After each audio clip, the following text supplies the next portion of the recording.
बिस्मिल्लाहिर्रहमानिर्रहीम रबिशरहली सदरी व यस्सिरली अमरी वहलुल उक़दतम मिन लिसानी यफ़क़हू क़ौली। डियर फ्रेंड्स, वकालतनामा की एक नई एपिसोड के साथ मोहम्मद अली गुजर आपकी खिदमत में हाजिर है। डियर फ्रेंड्स, जैसे कि आप लोग जानते हैं, हमने एफएम रेडियो के साथ कोलैबोरेशन करते हुए एक प्रोग्राम लीगल कॉर्नर का आगाज़ किया हुआ है। तो डियर फ्रेंड्स, आज उसी तनाज़र में एक और नई एपिसोड हम रिकॉर्ड कर रहे हैं और इस प्रोग्राम के अंदर हमने सर कामरान ख़ान साहब को दावत दी है।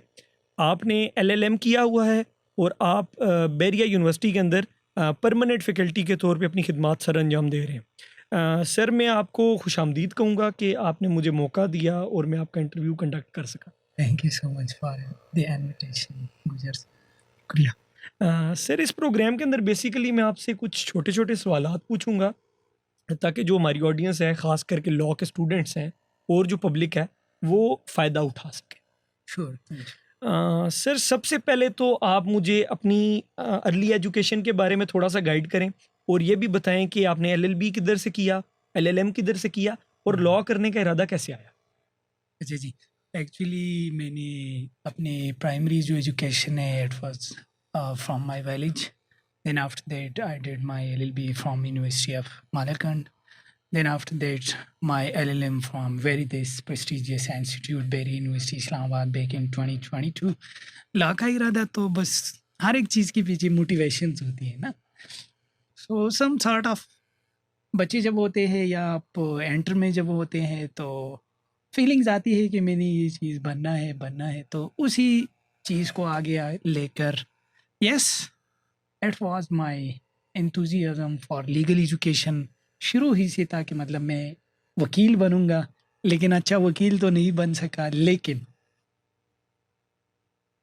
आई कैन से दैट कि एक एकेडमिशियन बनने के करीब हुए, एक अच्छा academician.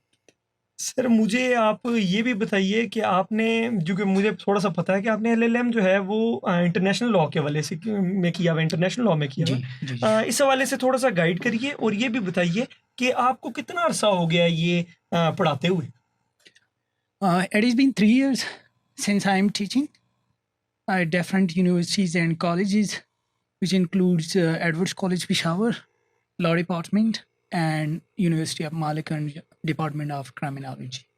And currently I am serving as a lecturer over here at Berry University Islamabad, Berry Law School. और एलएलएम जो आपने इंटरनेशनल लॉ में किया उसके हवाले से बताएं। LLM, I did my LLM in international law back in 2022, लेकिन स्पेसिफिकली मेरे इंटरनेशनल ह्यूमैनिटेरियन लॉ के ऊपर मैंने वो अपना रिसर्च किया था, और वो भी एनवायरमेंटल प्रोटेक्शन ड्यूरिंग वॉर या ड्यूरिंग आर्म कॉन्फ्लिक्ट, उसके सर ऊपर मेरी स्पेशलिटी है. सर आपने प्रैक्टिस भी की या डायरेक्ट एकेडेमिया में आ गए। इनिशियली 4 साल तक मैंने प्रैक्टिस की है from 2019 to 2023. Then after that I started teaching at different universities and law schools. Sir माशाल्लाह। सर, मैं अभी आपसे जो सवालात पूछूंगा ये ज़्यादातर जो है इंटरनेशनल लॉ स्पेसिफिक ही होंगे। और इसमें सबसे पहला जो मैं आपसे सवाल पूछूंगा वो आप प्लीज़ बता दीजिए कि जो इंटरनेशनल लॉ है, क्या आप समझते हैं कि जो स्टेट्स की सोवरेनिटी होती है, इंटरनेशनल लॉ इसको डैमेज करता है या कंप्रोमाइज़ हो जाती है सोवरेनिटी ऑफ अ स्टेट। मेरे अंदाजे के मुताबिक इसका तो डायरेक्ट आंसर में सच में वो अच्छा नहीं समझता कि नो में आंसर दूँ या यस में दूँ, लेकिन it is a little explanatory. Sovereignty आपकी वो नहीं हो जाती एज सच, लेकिन सर्टन फ्रीडम्स जो है ना एक स्टेट से ली जा सकती है. Then after that sovereignty international law का ये कॉन्सेप्ट है कि it is a sort of, मतलब ट्रीटीज़ होती है, कन्वेंशंस होती है, अपनी कंसेंट से आप पार्टी बन सकते हैं उसी ट्रीटी को या उसी कन्वेंशन को. देन आफ्टर दैट कोई भी फोर्स आपको नहीं कर सकता, लेकिन आपकी सॉवरेनिटी जो है ना सर्टन फ्रीडम्स एक स्टेट की जो है ना वो एज एट स्टैक या कटेल हो जाती है. देन आफ्टर दैट सॉवरेनिटी पे कोई भी एज मच सच डिफरेंस नहीं पड़ सकता due to international law as according to my knowledge. Sir, मैं एक सवाल जो है वो आपसे जो रीसेंट वाक़यात हो रहे हैं इसके हवाले से पूछूंगा। आप मुझे प्लीज़ बताइए कि इंटरनेशनल लॉ क्यों साइलेंट है। ये जो फ़लस्तीन का कॉन्फ्लिक्ट है विद इसराइल, इस पे ये क्यों ऐसे लगता है कि इंटरनेशनल लॉ जो है वो खामोश है। नॉट इंटायरली इस पे इंटरनेशनल लॉ तो खामोश नहीं है एज सच, लेकिन जो पावर पॉलिटिक्स है वो तो लोकल डोमेस्टिक लेवल पे भी होती है, इंटरनेशनल लेवल पे भी. It is a sort of power politics वाली चीज़ है, लेकिन फिर भी मैकेनिज़्म है, थोड़ी बहुत है। लेकिन जब बात आ जाती है इम्प्लीमेंटेशन की तरफ, फ़लस्तीन की इशू पे, तो वहाँ पर मेरे ख़्याल से यूएन सिक्योरिटी काउंसिल में जो वेटो पावर का वो दिया गया है कुछ ही स्टेट्स को, द ग्रेट 5, तो मेरे ख़्याल से वहाँ पर मसला बन जाता है। Then after that international law is not fully silent on that thing, लेकिन पावर पॉलिटिक्स की वजह से इंटरनेशनल लॉ की इम्प्लीमेंटेशन मैकेनिज़्म में कुछ ही मसले आ जाते हैं। मेरे ख़्याल से इंटरनेशनल लॉ साइलेंट नहीं है, और lot of humanitarian organization they are working there.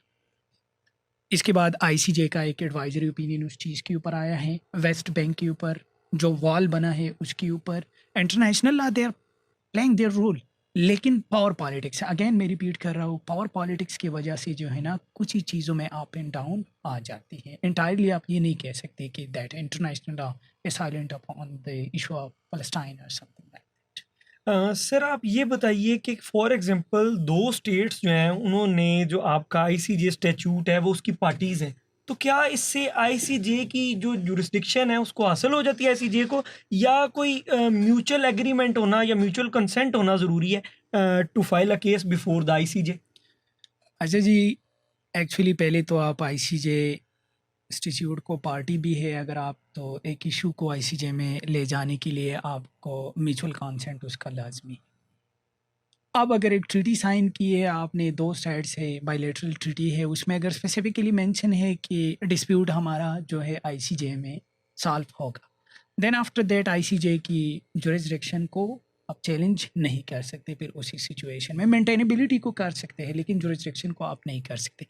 Then मेरे ख्याल से आर्टिकल 36(2) ऑफ आईसीजे इंस्टीट्यूट, उसमें ये स्पेसिफिकली मेंशन है, या तो म्यूचुअल कंसेंट पे आएंगे, प्रायर डिक्लेरेशन, ये दोनों चीज़ें जो है ना, ये this is the most important thing, कि या तो प्रायर डिक्लेरेशन हो या म्यूचुअल कंसेंट पे आप लोग आईसीजे में आ सकते हैं एक डिस्प्यूट को सॉर्ट आउट करने के लिए। सर एक चीज़ बताइए कि आप क्या समझते हैं, क्या इम्पोर्टेंस है कस्टमरी इंटरनेशनल लॉ की, और क्या इसका कोई बाइंडिंग इफेक्ट होता है on the states? Customary international law की बिल्कुल बाइंडिंग इफेक्ट होती है।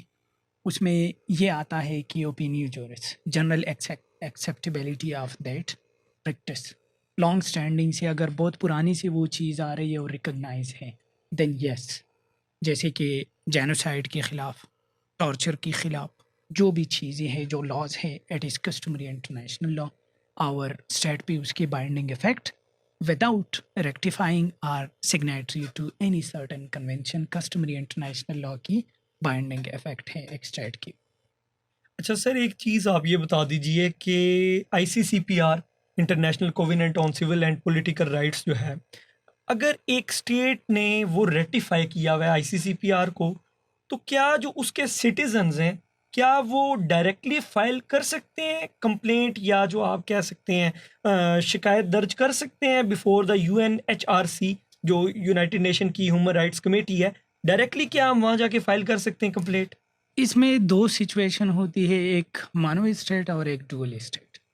मैं पाकिस्तान के कॉन्टेक्स्ट में बताऊंगा कि पाकिस्तान का कोई भी सिटीज़न डायरेक्टली उधर कंप्लेंट नहीं कर सकता। जो इंडिविजुअल कंप्लेंट है, जो उसके ऑप्शनल प्रोटोकॉल में रिकॉग्नाइज किया गया है कि मतलब इंडिविजुअली कंप्लेंट हो सकती है, because Pakistan is not party to that. उन लोगों ने रेक्टिफाई नहीं की वो एडिशनल प्रोटोकॉल, और सर्टन रिजर्वेशन है उन लोगों की उस चीज़ के ऊपर। बाकी भी आईसीसीपीआर के पाकिस्तान के आईसीसीपीआर के ऊपर जो है ना बहुत सी रिजर्वेशन है, जैसे कि डेथ पेनल्टी के ऊपर पाकिस्तान की रिजर्वेशन है, रेक्टिफाई वो वाला प्रोटोकॉल भी पाकिस्तान ने रेक्टिफाई नहीं किया।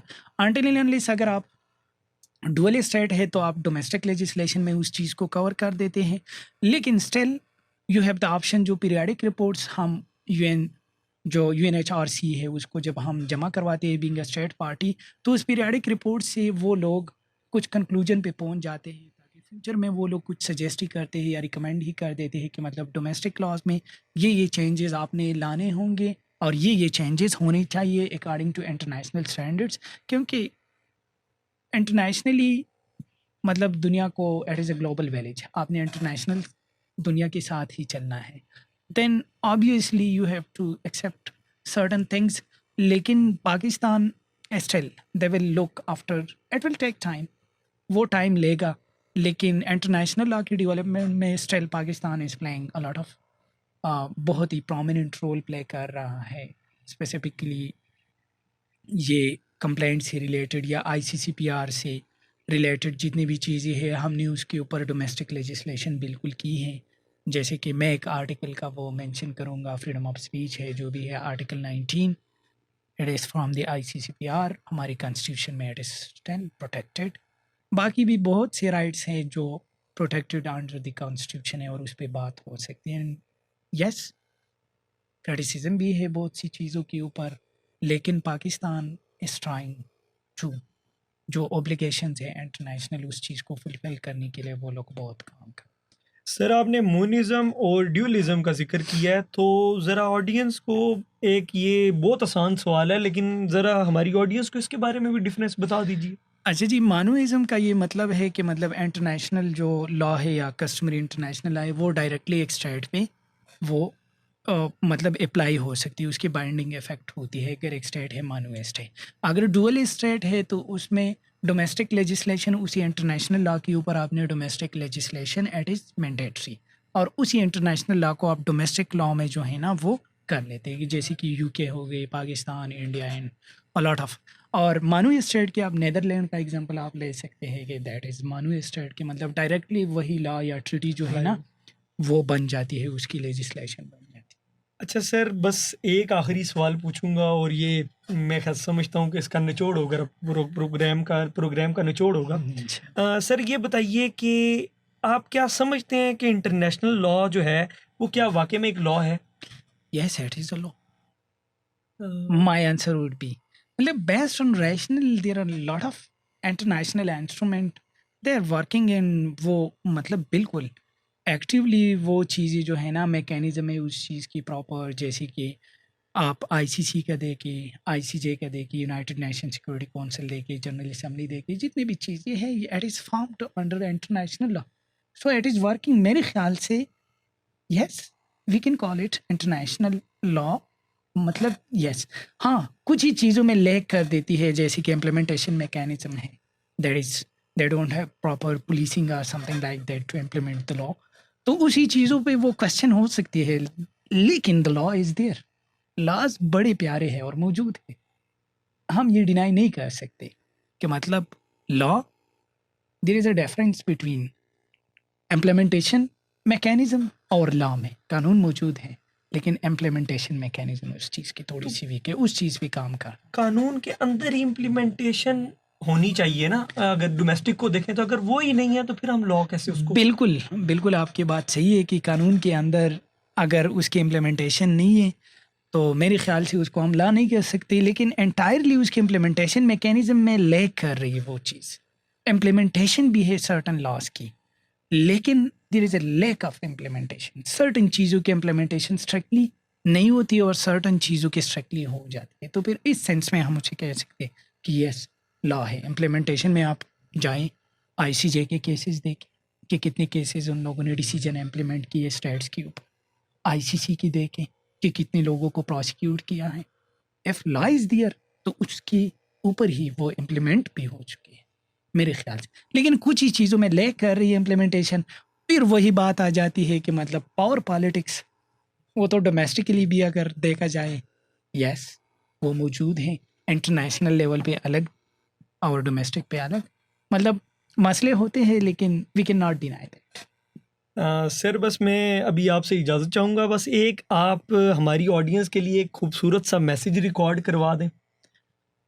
Thank you so much for inviting me गुजर साहब, और ऑडियंस के लिए मैसेज है कि keep focusing on the things, कि मतलब जो जो चीज़ें आप करना चाहते हैं you should focus on that thing, और उसको एंथुसियाज्म और एनर्जी के साथ फॉलो अप उस चीज़ का करना चाहिए। Thank you so much sir शुक्रिया। डियर फ्रेंड्स, उम्मीद है आपने आज का प्रोग्राम एंजॉय किया होगा। इंशाल्लाह मैं एक नए मेहमान के साथ हाजिर हूँगा। आपकी समातों का बहुत शुक्रिया। अस्सलामु अलैकुम।